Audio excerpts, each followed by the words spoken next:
Salam sejahtera Malaysia, terima kasih kerana menonton video-video dalam channel ini. Sebelum kita mula, jangan lupa untuk tekan tombol subscribe, share, like dan komen. Let's go! Salam sejahtera dan selamat malam kepada seluruh rakyat Malaysia dan pendengar berita panas. Malam ini dipetik dari BH Online bertajuk SPRM akan panggil Muhyiddin kes sumbangan dana politik. Berita penuh. Suruhanjaya Pencegahan Rasuah Malaysia SPRM dijangka memanggil Presiden Bersatu Tan Sri Muhyiddin Yassin berhubung siasatan ke atas kewangan parti itu. SPRM yang mengesahkan perkara itu kepada New Straits Times berkata, Muhyiddin yang juga pengerusi Perikatan Nasional PN dan bekas Perdana Menteri akan dipanggil dalam tempoh terdekat.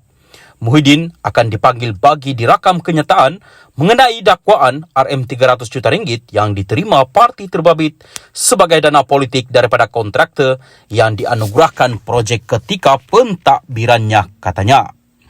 Sumber terbabit turut mengesahkan dua akaun bank milik Bersatu dengan jumlah baki RM40 juta ringgit sudah dibekukan Suruhanjaya berkenaan. Katanya beberapa pemimpin Bersatu juga dipanggil untuk direkod kenyataan termasuk bendahari parti terbabit. Hasil pemeriksaan menunjukkan semua penyumbang kepada parti terbabit adalah kontraktor yang menerima kontrak kerajaan ketika pentadbiran Muhyiddin, katanya. Dilaporkan kontraktor terbabit dikenal pasti selepas SPRM menyiasat beberapa akaun milik Bersatu yang dibekukan hujung bulan lalu. Bersatu sebelum ini dilaporkan menerima hingga RM300 juta ringgit daripada kontraktor berkenaan sebagai dana politik susulan persetujuan dibuat dengan beberapa pemimpin parti termasuk mereka yang berkhidmat di bawah pentadbiran Muhyiddin ketika itu. Difahamkan lebih 15 individu termasuk pemimpin Bersatu dan pihak kontraktor sudah dipanggil SPRM untuk dirakamkan kenyataan. Sebelum itu, Ahli Majlis Pemimpin Tertinggi Bersatu, Dr. Muhammad Faiz Naaman berkata, SPRM sudah membekukan beberapa akaun milik parti itu baru-baru ini. Beliau mendakwa pembekuan akaun itu ada kaitan dengan siasatan SPRM terhadap dana kerajaan RM92.5 bilion yang didakwa diseleweng oleh kerajaan PN ketika melaksanakan pelbagai pakej rangsangan susulan pandemik COVID-19. Pada 1 Februari lalu, Ketua Pesuruhjaya SPRM, Tan Sri Azam Baki mengesahkan SPRM sudah membekukan akaun Bersatu sebagai membantu siasatan ke atas wang disyaki hasil haram. Azam berkata, siasatan dijalankan mengikut Akta SPRM 2009 serta Akta Pencegahan Pengubahan Wang Haram, Pencegahan Pembiayaan Keganasan dan Hasil daripada Aktiviti Haram. Disember lalu, media melaporkan SPRM mengesahkan sudah menerima butiran berhubung pecahan dana pakej rangsangan ekonomi yang dibelanjakan kerajaan pada 2020 dan 2021 berhubung pengurusan COVID-19 daripada Kementerian Keuangan. SPRM dalam kenyataan sebelum ini berkata, fokus siasatan terarah RM92.5 bilion membabitkan dana kerajaan daripada nilai dakwaan penyelewengan wang perbelanjaan negara yang dianggar hampir RM600 bilion ringgit. Terdahulu di Dewan Rakyat semalam, Perdana Menteri Datuk Seri Anwar Ibrahim memberi bayangan akan ada pemimpin semasa pentadbiran PN yang akan disiasat SPRM. Menurutnya, ada banyak kerosakan yang dilakukan sewaktu pemerintahan terdahulu. Memang ada kebenaran semasa kerajaan Barisan Nasional ada ketirisan dan kes terbabit seperti 1MDB.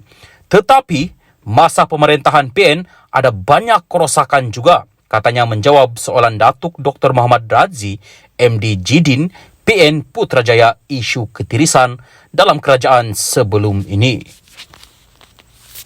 Salam sejahtera dan salam perpaduan berita seterusnya bertajuk Hadi, Malaysia Madini, Anwar jauh daripada ditunjukkan Rasulullah. Berita penuh. Presiden PAS Abdul Hadi Awang mendakwa konsep Malaysia Madini yang diperkenalkan oleh kerajaan hari ini adalah percubaan menipu rakyat dan seluruh dunia kerana ia terlalu jauh daripada makna sebenar yang ditunjukkan oleh Rasulullah. Dalam satu catatan di Facebook, Hadi berkata penubuhan kerajaan yang diterajui oleh Perdana Menteri Anwar Ibrahim hari ini mempunyai kelemahan ketara, terutama dalam kalangan pemimpin yang didominasi oleh wakil rakyat bukan Islam. Kerajaan campuran ini bercampur aduk pula dengan pelbagai ideologi seperti kalangan liberal, puak ekstrim berhaluan kiri maupun kanan, serta kalangan oportunis. Malah mereka disertai oleh kalangan yang dipertikai integritinya seperti bekas banduan, klaster mahkamah, kronisme dan nepotisme yang menjadi gejala dalam kerajaannya.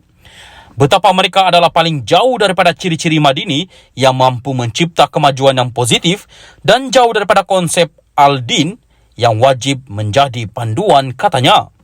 Menurut Hadi, Anwar hanya melantik kepimpinan negara daripada kalangan mereka yang menang tipis dalam pilihan raya umum ke-15 yang lalu dengan sokongan bukan Islam dan bukannya masyarakat Islam yang mendominasi penduduk negara.